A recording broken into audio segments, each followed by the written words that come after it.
everyone. Welcome to this next podcast on ThriveCAST. I'm here today with Kristi Pempin, and she is the Vice President of Marketing and Client Development at White Hot Engineering. That was a tongue twister. You can call it white hot. I love that, actually. White So this is a woman-owned multidisciplinary firm, which I absolutely love. And Kristi is a key leader in this firm, and she really embodies kind of that vision and leadership that White Hawk symbolizes. So she's here today to share insights on driving firm growth and really fostering versatile roles and the art of effective teaming in the AEC industry. So Kristi, welcome. Thank you. I appreciate it, Shannon. Thanks for having me on.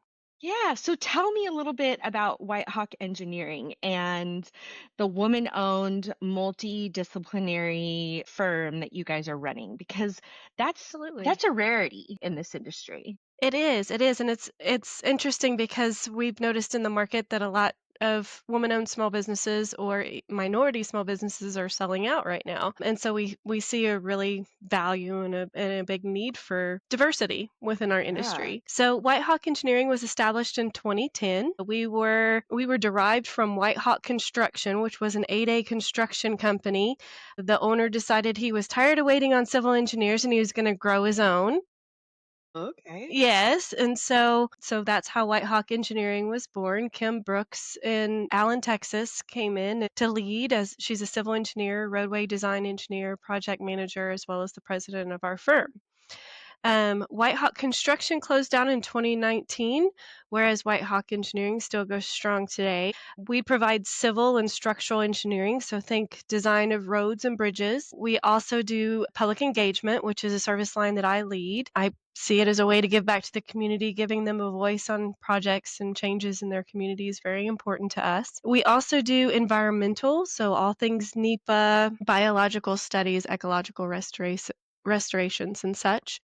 And then finally, we do land surveying. I always like to tell people we get to play with all the cool toys. We do remote sensing with drones. We also do photogrammetry, title investigation, GIS, and right-of-way mapping are just a few things that group does. It's a really robust group that we have. Our surveyors have put together just a phenomenal mentoring program because I don't know if you guys have heard, but engineers and surveyors are hard to come by. And so we've developed some mentoring programs that are really pretty awesome for our industry, especially when it comes to that land surveying aspect. As I mentioned, we hire young people to go out in the field and be survey technicians. And if they show promise and interest in making surveying their career, we provide scholarships and mentoring so that they can get through that process and ultimately get their license. So That's awesome.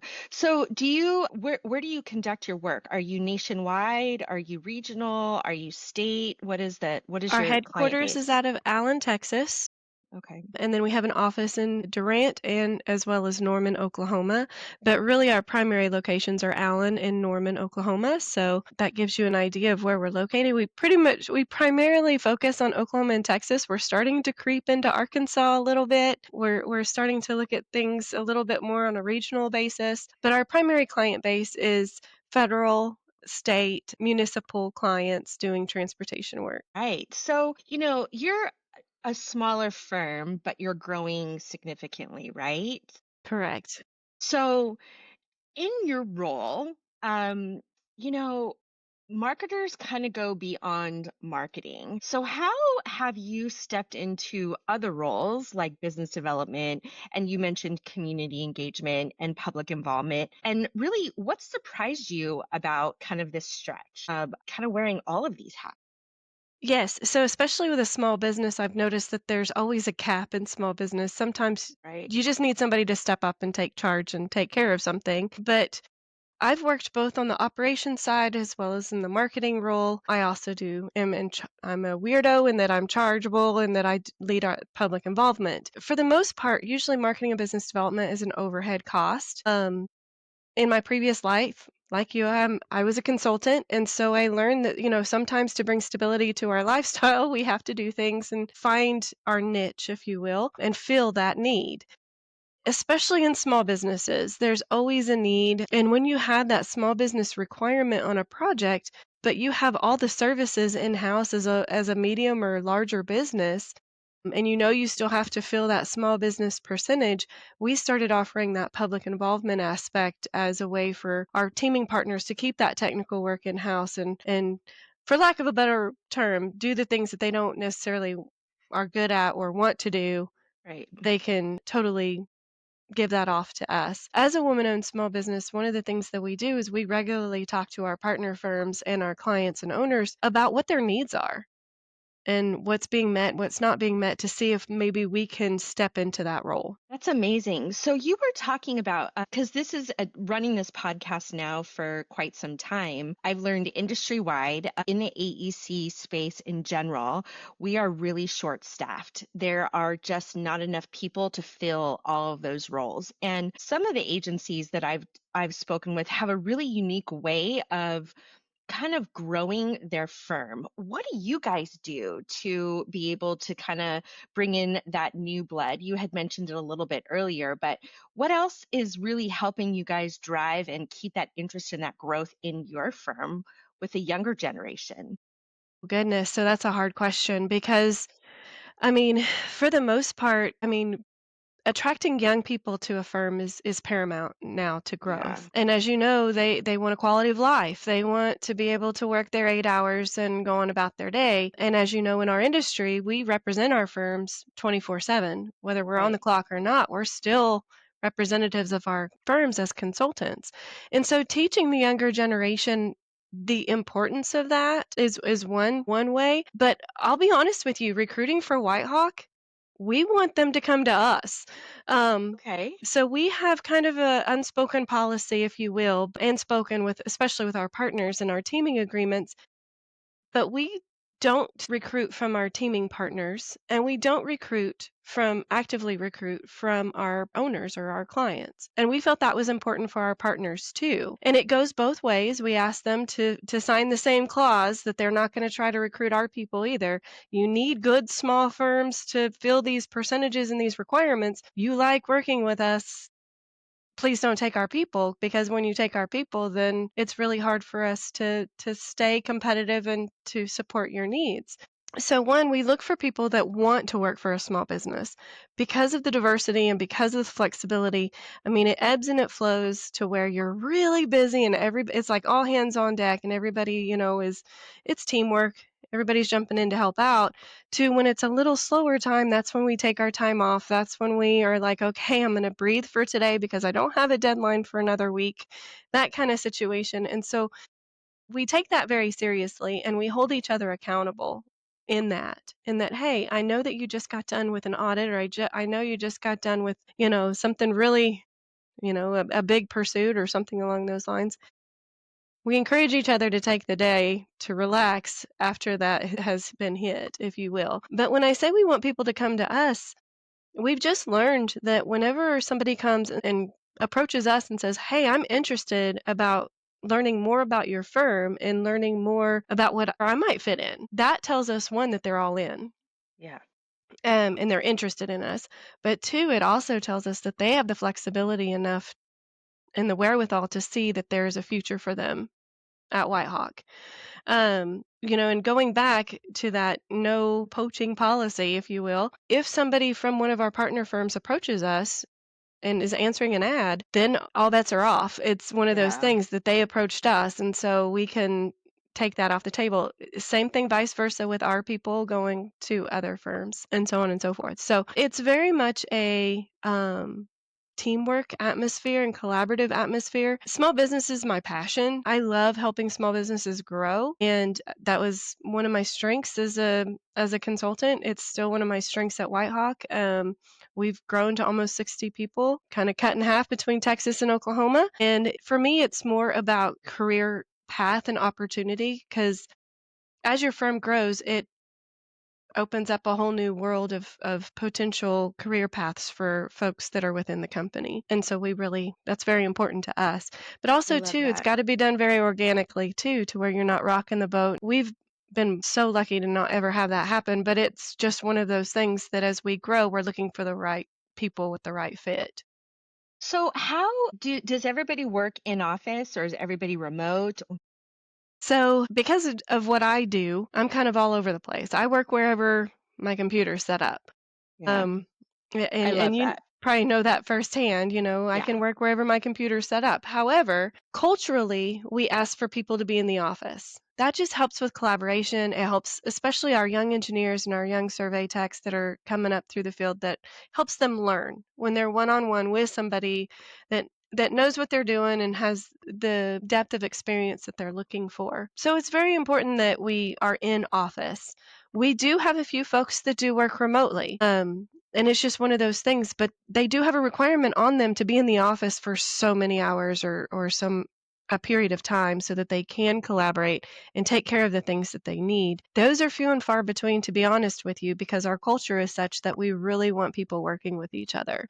And so we want them in the office. I know that there's like this culture shift from, going from all remote being, we can do this, we can be just as successful. Part of it's accountability. We like, as a small firm, we have to hold each other accountable, and those deadlines are our A1 top priority for us. We've never missed a deadline at Whitehawk, and it's very important that we keep up that reputation. Yeah, I think that's really important. It's really interesting. The AEC firm or agencies in general, I've noticed the vast majority require people to be in office. And maybe that's because it's such a highly collaborative industry that it almost requires people to be in office. But there's only been a very small amount of firms that I've spoken to that allow remote work. So it just seems to be par for the course. Absolutely. So tell me a little bit. So can you tell me a little bit about the name, the White Hawk name, and how that originated? Because it's kind of a cool story. It is, it is. So, the white hawk is a symbol. It's a symbol for soaring. It's a symbol for in the Native American culture. It's a very magical creature in Native American culture, and it's all about soaring to new heights. It's all about, I guess, just taking care of each other. And hawks, as you know, are very independent creatures, Yeah. very independent creatures.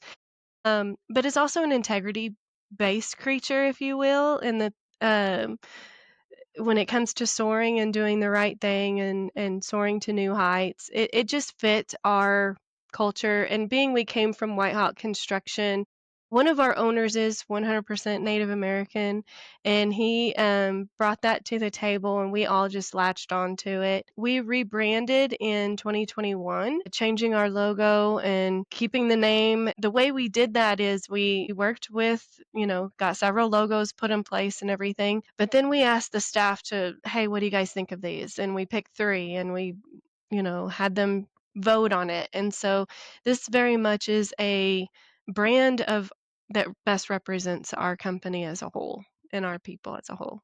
That's really cool because you provide your employees and your staff kind of a sense of ownership, right? In that branding story. And that really just helps best tell your story to the public. You and I both know that intimately well, being in marketing. So tell me, so you're not just telling a story, but you're also helping drive revenue from a business development perspective. Can you share like an example of like some sort of revenue generating project you've led or managed as a marketer in the firm? So, one of my favorite stories is, so the Oklahoma Turnpike Authority put out a $5 billion program, and they called all the consultants in the room and they said, we want some innovative teaming. We need innovative teaming for this. We're going to give out 10, 12 contracts. They're going to be on demand engineering contracts, and we need you guys to be innovative. There's not a small business requirement. There's not a minority owned small business requirement on this contract. And so what happened was we all went back to our offices, and, well, we reached out to our partner firms that we had worked with in the past, and, well, big firms were teaming with big firms and so on and so forth. And so we were like, we can do this. We can be a part of this. And so we put together a woman-owned small business team. And so 4 of the firms are women-owned small businesses, and they're the anchors, and one of them was selected as a prime to manage the contract and to manage us overall. And so we put that part of the team together, and we realized, we still have some specialties that we need, whether it be traffic, bridge, so on and so forth. And so we expanded the next circle out to be local owned small business firms. So less than 50 people. 50 people or less was our second ring of firms. And those were specialty firms that we brought in. And then as we started looking at that, we're like, okay, we're good with that. We can totally work with that. Well, throughout the whole process, we submitted our letter of interest. We got shortlisted. We went through the proposal because they didn't do an interview. They did another more in-depth technical proposal. We put that together, submitted that, and were selected. That's so And cool. whenever I tell you that the response and the debrief that we got back from the selection committee was we asked for innovative teaming, and only one team brought us innovative teaming, and it was your small business team, women-owned small business team. And so that made my heart happy that we were able to bring something to the client that they were asking for, begging for, and do it just a little bit different. That is one of many stories that I have. Another is when I walked in the door to Whitehawk, I was asked to get us in the federal market. Our construction company prior to Whitehawk Engineering had been solely federal, and so two of our owners spoke federal very eloquently. The president of our company is focused on the transportation market, and her experience is not all federal. And so we have some surveyors that had done some federal work and said, "Okay, we'll support you on it. We're going to do this." And so we got on a few teams, got some successes early on, got one or two contracts under our belt to do survey support. And then I came in the door and they said, "Would get us further into federal." And so we put a plan together. We implemented that plan. And in 2024, we were awarded 6 federal contracts as a subconsultant. Uh, Wow. through I mean, we identify the contract, we want that contract, we identify our teaming partners and what that team should look like, and then we help our team position for success by doing the business development basics, and I call them basic principles. It's just, working our network and working our contacts and then getting to know our client better and what they need and what they're asking for and making sure we can fulfill that. And being really honest with our partners of what we can and can't do Yeah. has been really important throughout the whole process. And so 2024 was a huge successful year for us in the federal market, being able to get on those 6 contracts, even as a sub-consultant as support. It's helped us to identify a few contracts coming up in 25 and 26 that we're actually going to pursue as a prime. So we're very Oh, excited about that and working our plan and our system for that. And, it's not an easy one, but it's one that works.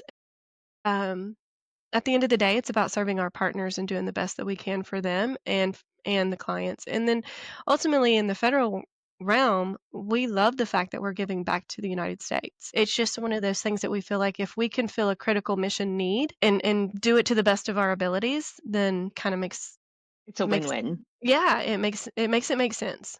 Yeah, that definitely makes sense and that definitely resonates. I love that you guys won that many federal contracts in 2024. That's amazing. It's a big That's deal like for us. yeah, that's impressive. That's impressive for any firm, big or small, and being on the smaller side of things, like bravo to you. That's Well, really thank you. good. Thank you. Yeah. So, can we talk a little bit about some of the research that you've been working on? Don't you work with Donna Corlew and Frank Lippert? Yes. So we just finished up probably one of the biggest research projects I've ever done in my life, and probably one that they've ever done in their lives too. So in 2016 ish, I was working with Frank and Donna. We would collaborate on projects whenever we were all marketing consultants. Donna's still out there as a marketing consultant. Frank has since taken what we call a big boy job with the firm. And so, anyway, in 2016, we were collaborating and we would have Friday happy hours as the best way I can describe them and just talk about what was impacting our clients, what was impacting us as consultants, um, and just trying to come up with solutions, right? Of how to battle things or not battle things. And one of the things that kept coming up over and over and over again was teaming. Getting the right teaming partners all together for a particular pursuit. And what went into that. And so hence Teaming 1.0, the golden rules of teaming was born.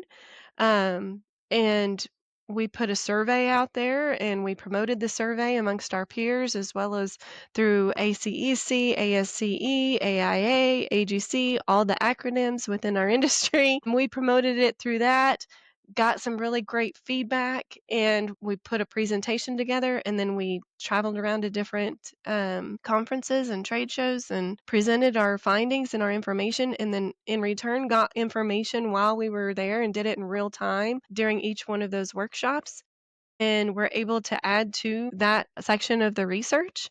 We went to SAME. We did, large and small conferences. It really didn't matter, but it was a very interactive workshop, and we were able to get a lot of information on teaming. We finished that up in 2019, and we thought we were done. Yeah. We thought And we then were the done. pandemic hit? And then a little thing called the pandemic hit, and we started seeing the Great Resignation. We started seeing supply chain issues. We started seeing a lot of changes in the way that our firms were teaming up. For lack of a better term, it was very creative, and people were getting really creative, and we were trying to figure out, is that client driven or is that industry driven? Um, and what is behind the teaming, right? And is it because of the supply chain issues and the capacity issues because of the resignation era? And so, to be honest with you, it was a multitude of all. And so we restructured our survey, added a few questions, and the difference between the 2016 to 2019 research and the 21 through 23, 24 research was that if you were a small business, you went down this set of questions, or if you were primarily a sub-consultant, you went down this set of questions, and then if you were primarily a prime consultant, you went down this set of questions. Um, but then we could also do a comparison between the two studies. Um, and so we initiated that survey, promoted it through all the acronyms, and then this time we took it off to a lot of the national conferences and had in some instances 1 and 2 hour long workshops to where we could really get information out of the audience. And then Teaming 2.0, the golden rules of teaming, was born, and then we finished it up just at the end of 23, beginning of 24. Our plan is to write a white paper for the SMPS Foundation once we get our heads to come back together and start getting that written, as a donation to the foundation. What we found is that there wasn't a big change in teaming for a lot of factors. Like, communication still is like the biggest issue between primes and subs. Dropping things on your sub-consultant at the last minute or on your prime at the last minute is, A big sometimes it deal. just can't be avoided, but Yeah. it is a big deal. So those are the kinds of things that didn't really change. What really changed is the people-centric focus on teaming really changed between the two. Like a 76%-ish increase of just focused more on people, less on the project itself. It's more about putting the right people in place for the success of that project. And so I think overall people were starting to get it. That it's about relationships and networking and who knows who, not always about, well, this guy has this certification, so he must be the right fit for that keyhole, when in reality that's not it at all. It's Yeah. more, usually the client or the owner has a specific idea of what they want to happen in their heads, and if you're not in there talking to them and really putting a plan together, to set yourself up and your team up for success, then it's about the people, not about the certifications, not always about and sometimes it's not about the incumbent firm either. Sometimes they're looking for fresh blood, and without going in and talking to them, you just don't know the answers. And so getting all that in place is very important. So, based on your research, I mean, how do you think this has shifted the way small firms, really should approach teaming today? I mean, what's made this so significant as a primary change in the way firms need to be looking at each other as far as teaming partners? So the "you need me" attitude is out the window for small Mm, firms. That's not the case anymore, especially under the new administration and the way things have changed in politics, as well as the small business requirement going from 15 to 5%. They don't need us. The big firms don't necessarily need us. It comes down to really ingraining and understanding what your partner's strengths and weaknesses are and whether or not a small business can come in and fill those weaknesses, and having those open and honest communication with your partner firms of what are they doing really well, what are they not, and what do they need, and where can we fill those holes in our relationship as well, and figuring all that out going into a pursuit is really important. But also, helping our partners position for a project is also very important. That used to not be the case. Small firms used to kind of sit back and wait for the primes to come at them and tell them what they needed from us and that kind of stuff. That's not the case anymore. We're now having to step out and do quite a bit of positioning with them, or set it up so that you can bring them in. Or I've had quite a few partners that have set it up to where they can bring us in and do the introduction and facilitate those needs. So, really, in all reality, it's a matter of what's best for the owner and the client at the end of the day. yeah, definitely. So when you think about versatility and teaming, those are kind of superpowers in the industry. And when they intersect to impact small business success, where do you think White Hawk has been the most successful in that? Is it just about your network, or is it really about, do you guys have a list that says, okay, this firm does this well, and this firm does this well, and this firm does this well? Like, how do you pick those teaming partners to make sure that you have the best fit? So research is the foundation of all. We like to keep profiles on both our partners and our owners or our clients. We consider both partners and owners clients. So that terminology is not the way everybody uses it. Yeah, And so that's smart. partners are clients, and even when we serve each other. So when our surveyors serve our engineers, it is the engineering client. Yeah. And so even internally, we treat each other with that same type of respect and honor. The I would say that the shift and the change goes along with knowing and understanding what your partner's strengths and weaknesses are, but you've got to keep track of that. And Yeah. and as a small business, we have not invested in a CRM system yet. So we got spreadsheets and we've got Word documents and we've got all the things. But at the end of the day, it's really about our relationship with them. Yeah. And when we have a project come out, maybe that we haven't done our homework on, is what I call it. Have we done our homework on this? If we haven't done our homework, but we're completely qualified, and the owner's reaching out to us saying, hey, we want you guys to submit on this, then we want to put the best team together as possible. So we like to ask a lot of the hard questions up front. Even if the solicitation's dropped and we're not allowed to talk to anybody, sometimes you just got to ask around and ask for an honest answer. For example, if the client is not happy with another firm and we're trying to put teams together or we're trying to get on teams, that's one of the questions I ask. Are you in good standing with the client? It's okay to say no. It's Yeah, and okay that's to a say hard no. that's a It's a hard question, it's a hard but question, but it's an important question. yeah, that's huge. That's huge. I mean, because that partnership could make or break, the long-term deal. So let's, Right. let's be true to our standing, Yes. and let's make sure that all of the chips are on the table so we understand how to play, right? Yes, So, exactly, exactly. And on the White Hawk side, we're completely 100% honest whenever we've worked with a client or when we haven't worked with a client, what we've done with them, that kind of situation. However, we keep all of our pursuits separated. So if we're on multiple teams, we keep strategy, that's very important to keep strategy very separated. And I think that's a very important aspect of being an integrity-based marketer is being able to do that and do it successfully. yeah, I couldn't agree with you. I couldn't agree with you more. So, what's one thing AEC marketers can do today to better position themselves for meaningful teaming and like sustainable growth that is kind of a shoe in? I can't get enough of SMPS. I'll be honest with you. Society for Marketing Professional Services, here's your plug. If you want to set yourself up for success with a career in doing marketing for the AEC industry, that's where your network starts. Yeah. because the marketing and business developers that are members of that organization can make or break a team. They have influence. They might not have the final say as to who's on the team, but they do have influence. In that SMPS has an influence on your teaming arrangements. One, because your research, two, because of your relationships, and three, because you're the one reading the solicitation and know the client.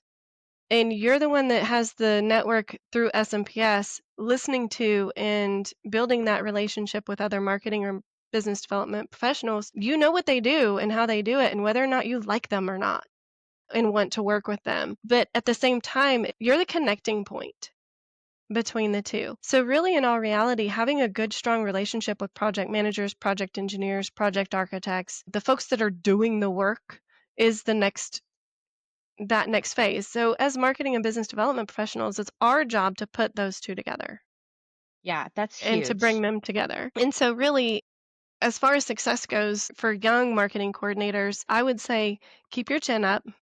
I hate to break it to you, you're not special. Everybody in the industry is having the same problems you are. We can't get that resume over out of that guy or that gal that doesn't like to write. We can't get that project sheet out of that project manager that doesn't like to write. Let's start it for them. Let's go interview them. Let's work on their terms because at the end of the day, they're the ones that are really working hard to bring in that charge by the hour. And so they're trying to bring in that money to cover the cost of you. So Yeah. give back by trying to do your very best to make their lives easier. So, yes, it is a partnership. No, are not above you. They are not below you. You are not above them. You are not below them. It is a partnership.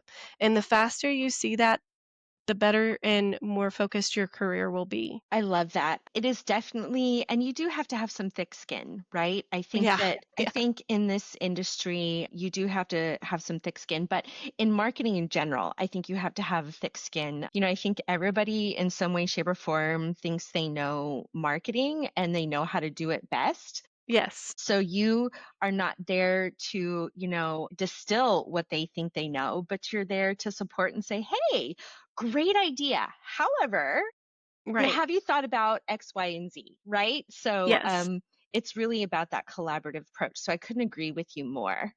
What is your call to action for listeners and viewers who really want to connect with you or dive deeper into this research? When is it going to be published? Oh, that's such a good question.